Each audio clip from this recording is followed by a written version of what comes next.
Olá pessoal, tudo bem? Estamos começando a terceira semana do PET volume 4, né, do sétimo ano, e nessa semana a gente vai estudar um pouco mais sobre expressões algébricas, né? A gente vai ver algumas aplicações e também a gente vai estudar equivalência entre duas expressões algébricas, ok?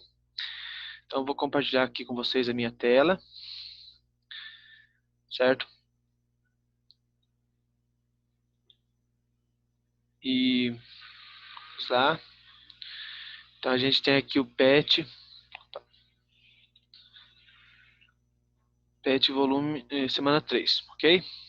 Então, o conteúdo aqui também é álgebra, né, de novo, como eu disse. E o objetivo aqui é reconhecer equivalência de duas expressões algébricas. Tudo bem? Então, aqui tem alguns exercícios sobre algumas aplicações. Então, vamos pensar nesse número 2 aqui. Observe a sequência de figuras a seguir, né? Então, eu tenho aqui uma figura, a primeira figura, que eu tenho 6 quadradinhos, né? 1, 2, 3, 4, 5, 6. A segunda figura eu tenho 2, 4, 6, 8, 10. A terceira 2, 4, 6, 8, 10, 12, 14. E assim por diante, né? Então vamos lá. Aqui eu tenho 6 quadradinhos. Aqui eu tenho 10. E aqui eu tenho 14, né? E assim por diante. Então vamos lá para a letra A. Quantos quadradinhos aumentam a cada nova figura da sequência, né? Então aqui eu tinha 6, depois passou para 10, 14, assim por diante. Está aumentando sempre 4 quadradinhos, né? Se eu pegar 6 mais 4, eu tenho 10, né? Se eu pegar 10 mais 4, eu vou ter 14, ok? Então, quantos quadradinhos que aumentam a cada nova figura? A resposta aqui é 4, né? Cada figura que eu tenho aumenta 4.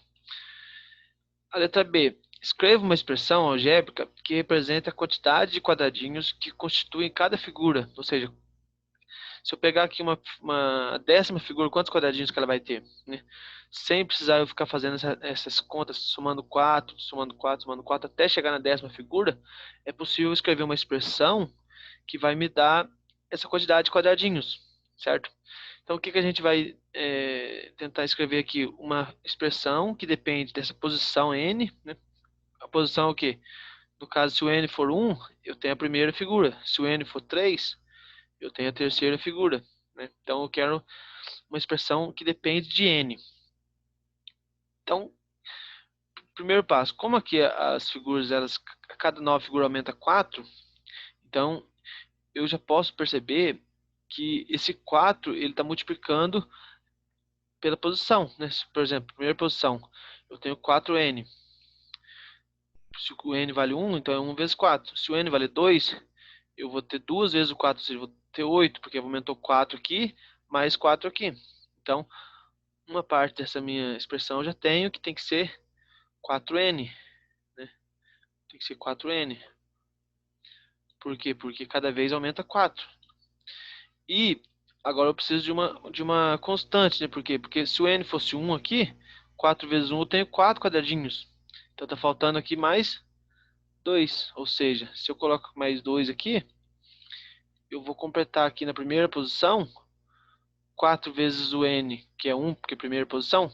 4 vezes 1, 4 mais 2, 6 quadradinhos, né? Se eu pego a segunda posição, eu tenho 4 vezes 2, dá 8. 8 mais 2, 10 quadradinhos. Se eu pego a terceira posição, o n vale 3. Então, 4 vezes 3, 12, mais 2, 14. Então, eu tenho aqui uma expressão que eu calculo o número de quadradinhos que vai ter a figura dependendo da sua posição. E aí fica fácil, né? Se eu pegar e falar assim, se eu continuar com essa sequência, qual que vai ser quantos quadradinhos terá a centésima figura, né? Aí, se a centésima figura, basta fazer o n igual a 100. Aí eu vou ter, então, 100 vezes 4, 400, mais 2, 402. Ou seja, eu calculo a quantidade de quadradinhos sem precisar escrever sem precisar desenhar todas as figuras até chegar na centésima, ok? E aí, a letra C é parecido, né? Cria uma sequência numérica, tendo como referência a expressão algébrica 1 mais 2n. Então, mesma coisa, para n igual a 1, né? para n igual a 1, a gente tem o quê? 1 mais 2 vezes 1, 2, né? 2 vezes 1, 2 mais 1 aqui, é 3, né? Para n igual a 2,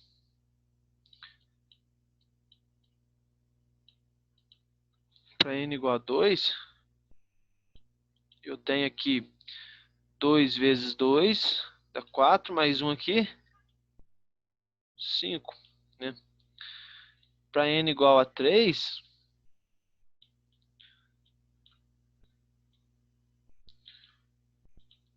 eu tenho 2 vezes 3, 6, mais 1, 7, né? E assim por diante. Se eu pego o n igual a 4, eu vou ter 2 vezes 4, 8, mais 1, 9, né? E assim por diante. Então eu tenho aqui que a minha sequência vai ser o quê? A minha sequência vai ser do tipo... começa com 3, que é o primeiro termo. Depois do 3 eu tenho 5, que é o segundo termo. Depois eu tenho 7. Depois eu tenho 9. E se eu continuar aqui, eu vou ter depois o 11, o 13 e assim por diante, né? Então repare que aqui eu tenho os números ímpares maiores ou iguais a 3, né? Então eu desconto 1 aqui, os ímpares positivos, começando do 3.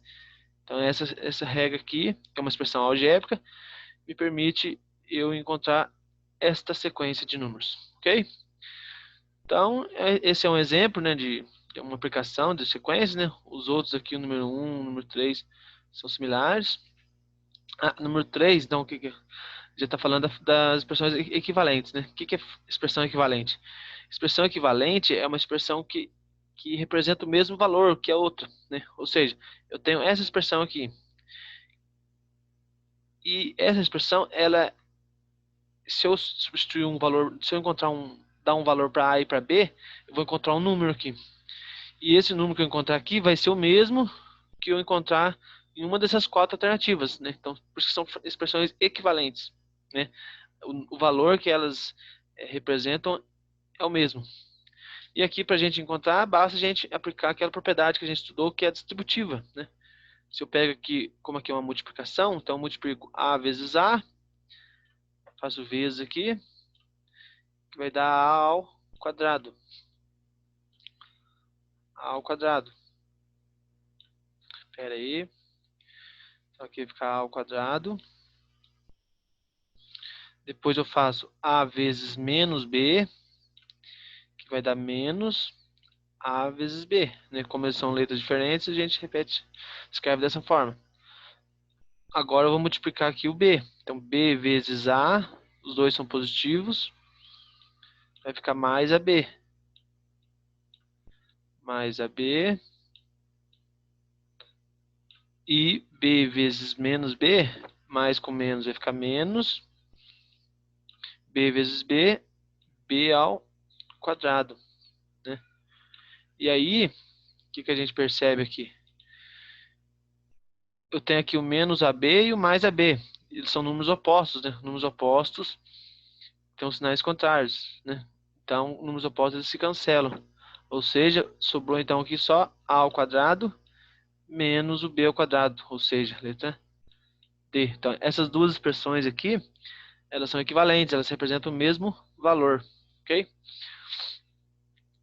E né, aqui está sistematizando, foi o que eu falei, né? Expressões algébricas equivalentes são expressões formadas por letras e números que representam o mesmo valor, né? Que é o caso aqui dessas duas expressões. A número 4 aqui, mesma coisa, né? Eu vou encontrar aqui uma expressão equivalente. E, e é isso, né, pessoal? A número 5, por exemplo. Esse m, a 10ª parte de um número x. O que eu faço quando eu quero a 10ª parte de um número? Eu tenho que pegar esse número, né? Que no caso é um x.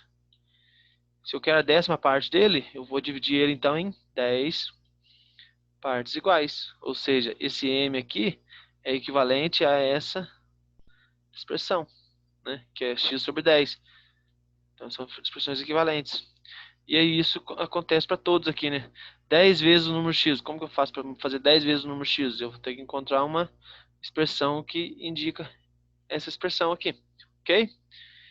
E com isso a gente termina, né, o conteúdo dessa terceira semana, que é algumas aplicações e equivalência. Qualquer dúvida, qualquer